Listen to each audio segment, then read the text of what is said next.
세이노의 가르침이라는 책을 아시나요?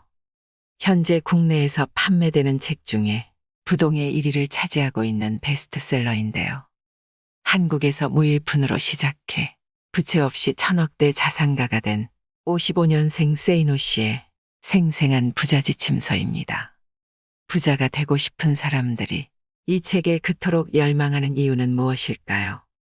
세이노의 의미는 현재까지 믿고 있는 것들에 대해 노라고 외치며 제대로 살아가라는 뜻이라고 합니다. 즉, 고정관념에서 벗어나라는 메시지가 담겨 있습니다. 가난과 부의 실체에 대해 생각해보는 시간이 되길 바랍니다.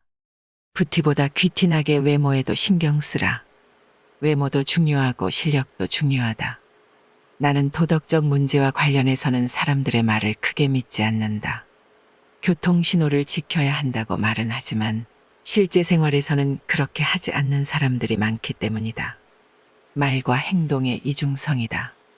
이러한 이중성이 나타나는 것 중에 하나가 외모는 중요하지 않으며 마음이 중요하다는 말이다. 말은 그렇게 하면서도 외모를 본다. 중국 당나라의 관리 선발 기준이었고 조선시대의 인재 판별 기준이라는 신원서판에서도 외모가 첫째 조건이었다. 정신의학에서는 사람을 한 가지 면으로 판단하면 미숙하다고 본다. 그러나 이 세상은 사람을 외모로 판단하는 미숙한 환자들로 가득함을 명심하라.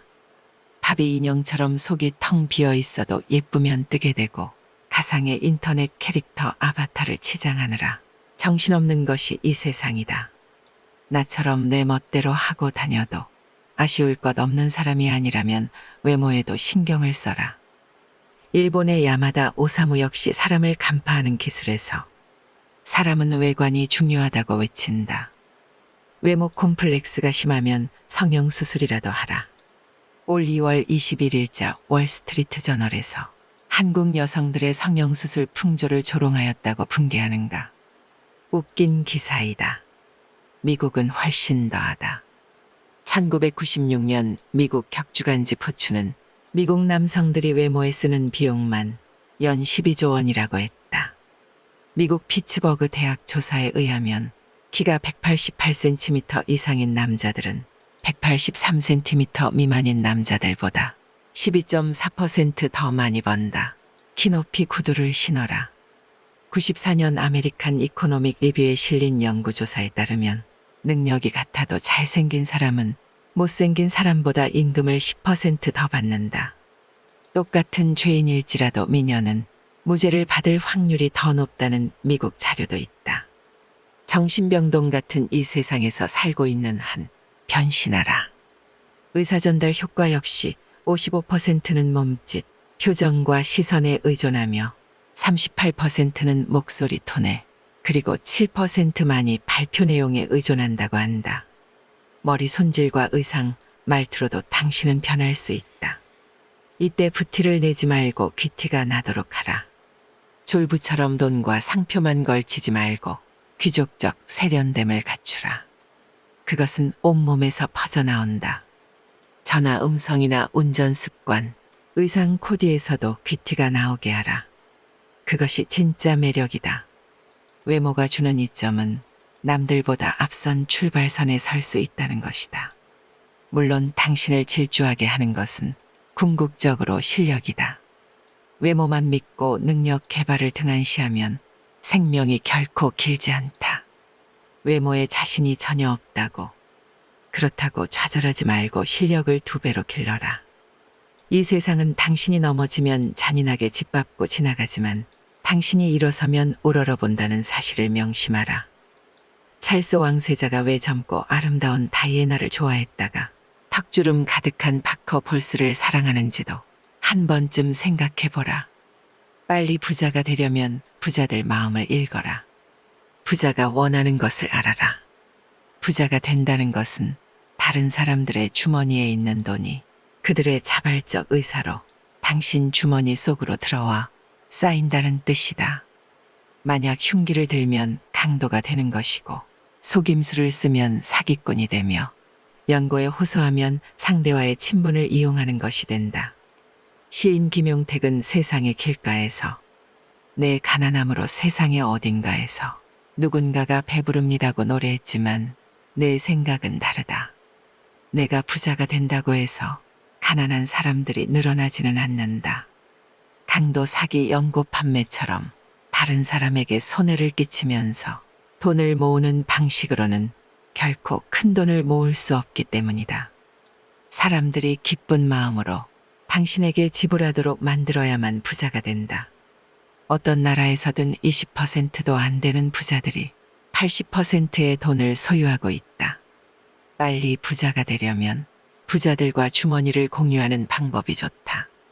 부자들이 흔쾌하게 당신에게 지불하고 싶어 한다면 당신은 훨씬 쉽게 부자가 될 수 있지 않을까. 어떤 사람들은 가난하고 무지한 사람들을 노린다. 가난한 자들에게 이상한 건강식품을 고가로 팔거나 사기성 투자를 유도하여 돈을 벌려는 사람들이여, 벼룩의 간을 빼먹는 짓은 하지 말라. 그래 보았자 벼룩의 간을 먹은 벼룩밖에 안 된다. 어쩌다 사업이 잘 된다 해도 악질 사장 물러나라는 직원들의 비난을 피하기 힘들다. 부자들과 주머니를 공유하고 싶다면 그들의 마음을 알아야 한다. 부자들이 원하는 것은 무엇일까? 가난한 동네에서는 땅 모양이나 전망, 일 조건이 문제가 되지 않는다. 먹고 살기 바쁜데 가격이 싸고 방을 많이 만들 수 있다면 최고다. 부자 동네에서는 얼마나 집의 모양이 잘 나오고 이웃에는 누가 살고 있으며 햇볕이 잘 들고 전망이 좋은지 등이 중요시된다. 같은 크기의 대형 아파트라고 할지라도 작은 평형이 섞여 있으면 가격이 낮게 형성된다. 그저 강이 보인다는 이유 하나만으로도 몇억 원을 더 지불하는 사람들이 부자들이다. 이처럼 실용성이 아닌 다른 요소들이 가격을 결정한다. 한때 일본 자동차들은 고급차로서의 이미지가 없었다. 약 15년 전 토요타 자동차의 회장은 젊은 엔지니어 10명을 뽑아 특명을 내린다. 앞으로 1년간 미국에 가서 놀아라. 회사에서 준비한 호텔은 보통의 일본인들은 꿈도 꾸지 못할 최고급이었고 음식이나 자동차도 최고급이었다. 그들이 1년을 호화판 생활을 하며 놀고 오자 회장이 말했다. 이제 백만장자가 어떻게 사는지 알았는가? 그 백만장자들이 타고 싶어 할 차를 만들어라. 이렇게 해서 등장한 렉서스는 미국의 고급차 시장에서 데이트를 친다. 부자들이 원하는 것을 알아라. 당신이 부자가 아니라면 부자들은 당신이 먹어본 음식, 당신이 받아온 서비스, 당신이 느끼는 기분, 그 이상을 이미 경험한 사람들이다. 당신에게 괜찮아 보이는 수준 정도라면 그들이 지갑을 열 까닭이 없다. 목돈 빌려줄 땐 친구라도 냉철하게. 나는 내게 무엇인가 팔러오는 친구들에게 물건을 산 적이 거의 없다. 친구를 돕는다고 내게 필요 없는 물건을 사게 되면 그 물건을 볼 때마다 속상해진다.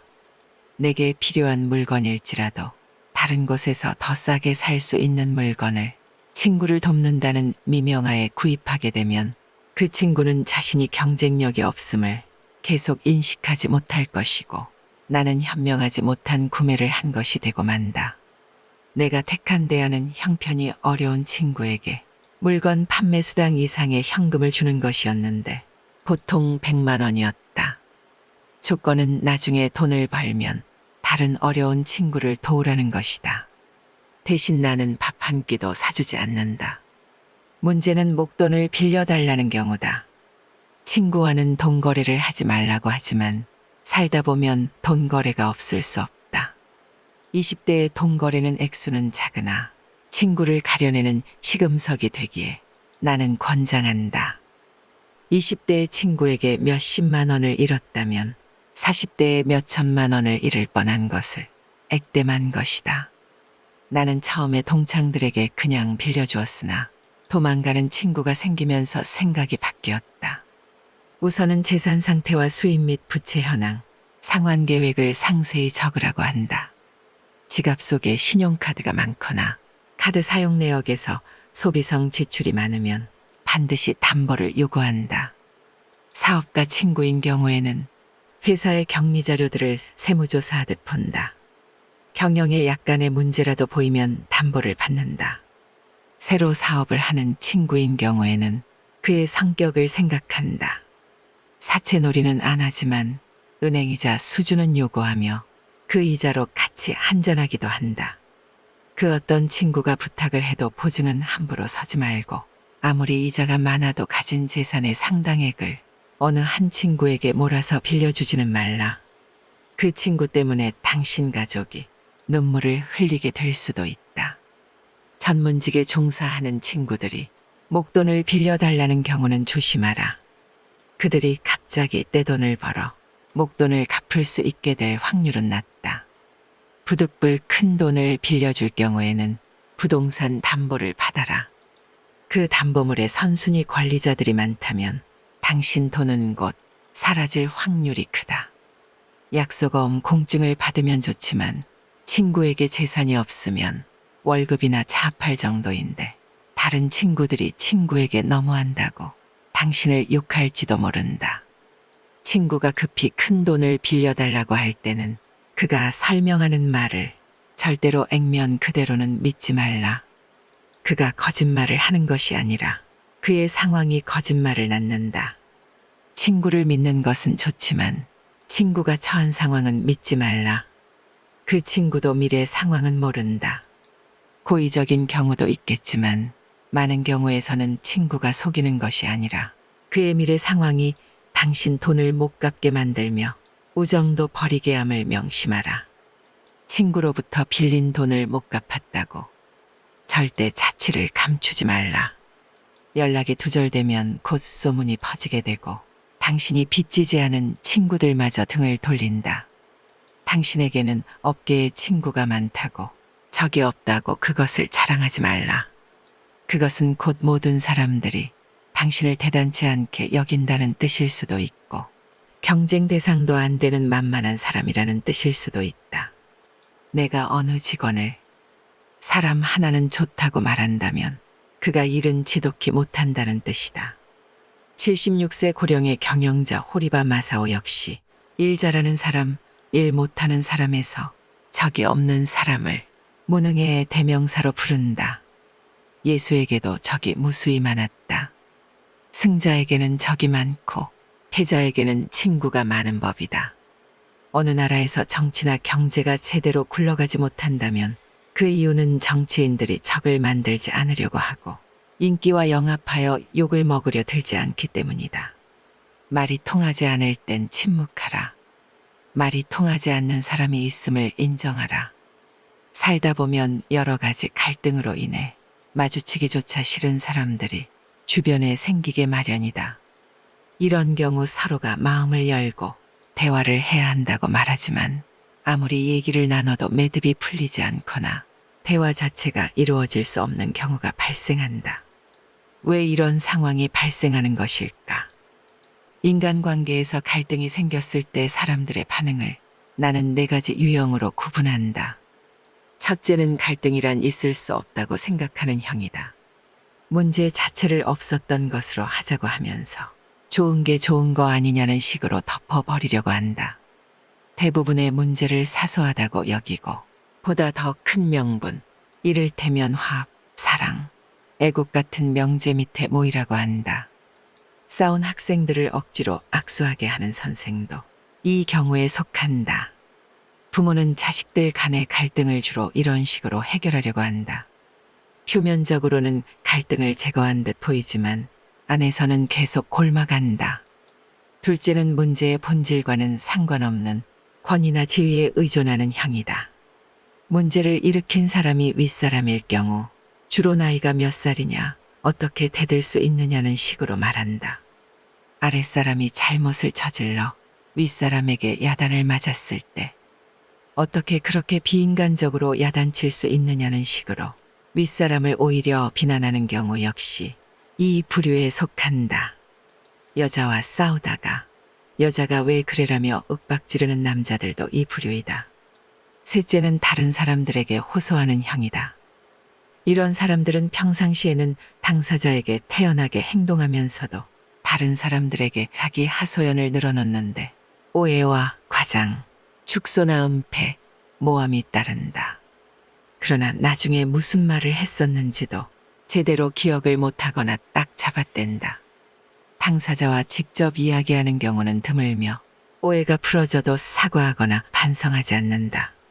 다중인격적인 면모를 갖고 있으며 가장 멀리해야 할 대상에 속한다. 넷째는 책임을 밝히려고 하는 형이다.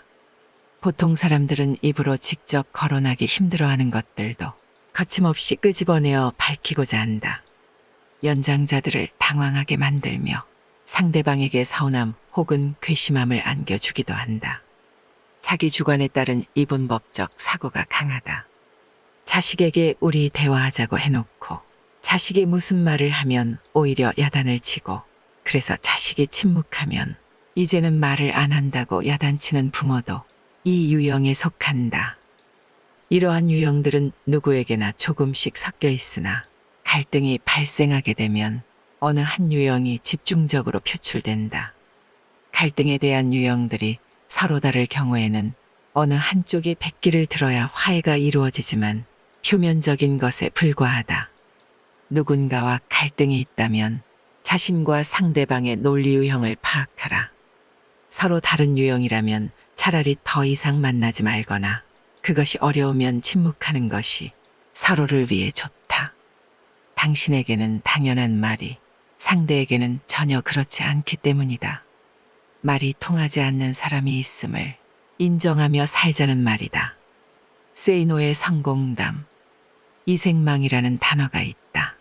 이번 생은 망했다라는 뜻이다. 정말 그럴까? 노력은 정말 개소리일까? 중산층 이하의 가정에서의 자녀들이 자신들의 처지를 부잣집 자녀들과 비교하면 그럴 수 있다. 가난한 집 자녀들의 경우에는 더더욱 그럴 수 있다. 그런데 잠깐만. 어느 시대이건 빈민층과 서민층, 부유층은 동시에 존재하여 왔다. 졸부 흉내 내지 말고 먼저 목돈부터 모아라. 그리고 지식을 배양하라. 동아일보 지면에 세이노의 부자 아빠 만들기 칼럼을 연재하고 있는 세이노 씨는 그 자신을 학력도 남다르지 않고 머리도 좋지 않은 아주 평범한 사람이라고 말한다. 그래도 엄청난 부자가 되었다. 그는 돈을 버는데 굳이 똑똑한 사람들과 경쟁할 필요가 없다며 아주 평범한 사람들보다 약간 생각만 달리하면 큰 부자가 될 수 있다고 말한다. 그가 굳이 필명을 고집하고 자신을 드러내지 않는 것은 IMF 사태 직후 모 언론에 당당하게 외제차를 몰고 다닌다고 말한 이후 온갖 협박 전화를 받고 아이들 학교에서도 문제가 됐기 때문이라며 사람들의 의식부터 바뀌어야 돈을 벌 수 있고 사회 풍토가 바뀌어야 부자 나라가 될 수 있다고 강조한다. 돈 버는 노하우가 언제, 어떻게 해서 보이기 시작했는가? 처음에는 그저 돈만 쫓아다녔다. 사람들을 만나면 그저 내 호주머니를 불려줄 수단으로 생각했다. 그것이 잘못이었다. 나부터도 나를 어떤 수단으로만 보는 장사꾼에게 물건을 살 마음은 생기지 않으니까. 돈을 번다는 것은 다른 사람들의 호주머니 속에 있는 돈이 그 사람의 자발적인 의사로 내 호주머니로 옮겨지는 것이다. 그러기 위해서는 먼저 고객의 불편함을 파악하고 정말로 섬기는 자세가 필요하다. 양반 정신을 버리고 머슴 정신을 가지면 된다. 사람들이 돈을 벌지 못하는 이유는 머슴 정신이 없기 때문이다. 아울러 철저한 신용을 다져나가고 약속을 이행했다. 약속을 지키느라 손해를 본 적이 한두 번이 아니다. 강의용 음향기기 설치 사업을 시작했을 때의 일이다. 사업 시작 첫 해에 수혜가 났다. 다른 사람들 같으면 천재지변이므로 책임이 면제된다고 주장하겠지만 나는 무료로 다 수리해 주거나 신품으로 바꾸어 주었다. 몇 천만 원의 손해가 났지만 바로 이 고객들이 모두 나의 영업사원처럼 선전을 해주는 바람에 1년 후에는 수억 원을 벌 수 있었다. 또 품질을 남들보다 10%만 더 좋게 하면 가격은 몇십 퍼센트 더 받을 수 있다. 국산 만년필과 몽블랑 만년필을 비교해보라. 품질이 100배 더 좋아서 가격이 100배 더 비싼 것은 아니다. 아울러 경쟁이 치열한 쪽에는 전혀 가지 않았다. 이른바 멋있고 폼나는 분야에는 똑똑한 사람들이 많이 들어와 같이 싸우기 때문에 보통 사람들은 언제나 패자가 되고 만다. 그러나 경쟁이 약한 분야에 가게 되면 그저 나 같은 보통 사람들이 들어오는 경우가 많으므로 그들보다 조금만 노력하면 이길 수 있었다. 여러 번 사업에 실패했다는데 어떻게 재기했는가? 나는 정말 빈손으로 시작했다. 처음에는 보따리 장사부터 시작했고 28세에 집도 샀지만 2년 후 몽땅 말아먹고 다시 빈털터리가 됐다. 하지만 원래부터 가진 것이 없었기 때문에 잃은 것도 없다고 생각하고 다시 시작했다. 영어를 조금 했기에 하루에 15시간씩 번역 일을 하면서 생활비를 모았고 그 이전에 닦아놓은 신용을 근거로 자금을 모았다. 내게 돈을 빌려준 사람은 친척이나 친구가 아니라 모두 사회에서 만난 사람이다. 담보 없이 돈을 빌릴 정도로 내 신용은 철저했다. 나는 남들이 잘 모르거나 불편해하는 것을 찾아다닌다. 그것들이 돈이 된다. 나는 남들이 모르거나 불편해하는 것을 해소해주고 대가를 받는 구조체를 만드는데 열중했다. 내가 아는 영어 지식이 85년부터 나타난 16비트 컴퓨터와 연결되니까 그것이 무역으로 연계되고 나중에는 유통까지 연계됐다. 모든 사업은 3년이 고비라는 것을 그때 알았다. 3년만 몰두하면 내가 몰두하지 않아도 돈이 들어오는 구조체의 뼈대는 완성된다. 그러나 사람들은 보통 2년을 못 견디고 넘어지는데 회수의 진을 치지 않기 때문이다. 나는 어떤 일을 하든지 회수의 진을 치고 죽기 아니면 까무러치기로 덤벼든다. 재기 이후 큰 돈은 어떻게 벌었으며 어떻게 유지하고 있나. 정보를 가공하는 일을 통해 큰 돈을 만지기 시작했다. 컴퓨터 음향기기 무역 유통을 통해서도 돈을 벌었고 그것을 다른 사람들처럼 재테크를 통해 불려왔다. 이때 나는 나보다 더 부자인 사람들의 말만 믿었다. 재테크 전문가라고 해도 나보다 부자가 아니면 반신반의했다. 부동산 경매도 내가 직접 공부하고 직접 결정했다. 증권도 마찬가지다. 전문가들 의견은 그저 참고하는 정도다. 지금도 공부는 계속하지만 습관일 뿐이고 더 부자가 되고 싶은 마음은 없다. 그런데도 자꾸 돈이 불어나는 것은 다른 사람들이 몰리는 길에는 잘 가지 않기 때문인 듯하다. 사람들이 코스닥에 몰릴 때 나는 얼씬도 하지 않았다. 평범한 사람들이 부자가 될 수 있는 가장 중요한 방법과 마인드는 무엇인가? 졸부 흉내를 내지 마라. 기름값이 조금만 올라도 허리띠를 졸라매야 하는 상황이라면 기름값이 쌀 때 미리 졸라매며 살아야 한다. 그렇게 목돈을 만들어 놓아야 한다. 전쟁이 났다고 생각하고 철저하게 생존 능력을 배양해라. 결국은 지식을 배양해야 한다. 고민이 있다면 10분 이상 하지 마라. 어떤 고민도 사실상 10분 이상 하지 못한다. 그런데도 많은 사람들이 걱정에 빠져 산다. 오로지 문제 해결 방안만 찾아라. 부자가 되는 것은 천재들이 아니라 바로 다른 보통 사람들과 경쟁하는 것임을 잊지 마라. 미리 겁먹을 필요가 없다. SBS 그것이 알고 싶다. 311회 인터뷰. 어떤 사람은 돈을 벌고 어떤 사람은 돈을 못 버느냐는 거예요. 그러면 그 차이가 어디 있냐는 거예요. 재테크를 잘해서요. 천만의 말씀입니다. 일단은 종잣돈이 있어야 되고 여유자금으로 할 수 있는 자금이 있어야 됩니다. 여유 자금이 없게 되면 투자를 하더라도 시간에 쫓기게 됩니다. 모든 투자에서 시간에 쫓기지 않습니까? 그러면 그 투자는 망하고 맙니다. 누구한테 돈을 기증하는 셈이 되느냐? 저같이 여유자금으로 투자하는 이른바 큰 손들이 전부 그 돈을 노립니다. 빚을 내서 한 것은 이것은 재산이 아니에요. 이건 빚입니다. 세이노는 피보다 진하게 살아라는 철학을 우리에게 전합니다. 자본주의 사회에서 돈 없이 살아갈 수 있는 사람은 없습니다. 이 사회에서 돈은 마치 피와 같기 때문이죠. 피가 우리 몸 전체를 순환하며 생명을 유지시키듯 돈은 돌고 돌아야 합니다. 그래서 저자는 피가 부족한 이를 위해 피를 나누듯 이 책을 썼다고 합니다. 이 책을 읽는 이들이 삶을 살아가는데 필요한 지혜를 수혈받길 바라는 마음이겠지요. 세이노 사전에서 노력이란 힘들고 어려운 일일수록 치열하게 열심히 해내는 것이라 합니다. 하지만 세이노는 말합니다. 직접 겪은 자만이 알 수 있는 단 한 가지의 결말은 돈보다 소중한 것이 너무도 많다는 사실을 깨닫는 것이라고 말이죠.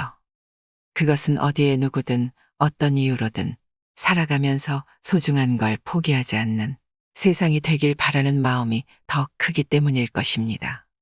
우리 구독자 여러분들, 오늘도 행복하시길 바랍니다. 이상으로 인생의 품격이었습니다.